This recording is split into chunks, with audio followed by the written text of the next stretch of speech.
नमस्कार मंडळी, स्वागत आहे माझ्या अजून एका ब्लॉगमध्ये. आज आपण आलोय दादरच्या भाग्यभवानीचं दर्शन घ्यायला आणि इथं या मंडळाने उभारलंय स्वर्गनगरी कोकणचा देखावा. चला तर बघूया. या देखाव्याची सुरुवात होते उक्षीच्या बोगद्यापासून आणि उक्षीच्या बोगद्यातून आतमध्ये गेल्यावर आपल्या स्वागताला उभं आहे हे कोकण रेल्वेचे रत्नागिरी रेल्वे स्टेशन.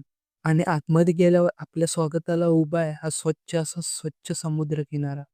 आणि त्यानंतर दर्शन होतं कोकणच्या प्रसिद्ध अशा संगमेश्वराच्या स्वयंभू मार्लेश्वराचं.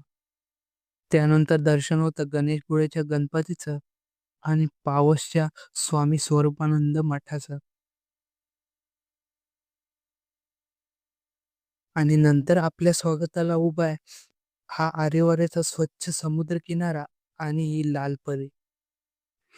आणि दुसऱ्या बाजूला आपल्याला दर्शन होतं श्रीदेव वेतोबा आणि आईदेवी भराडीचं.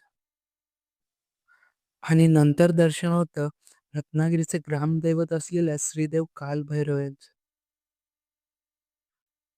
आणि या कोकण सफारीचा शेवट होतो कोकणच्या प्रसिद्ध अशा गणपतीपुळ्याच्या मंदिरापासून. तर तुम्हाला कसा वाटला कोकण स्वर्गनगरी कोकणचा देखावा हे कमेंटमध्ये नक्की सांगा आणि आपल्या चॅनलला सबस्क्राईब करायला विसरू नका. भेट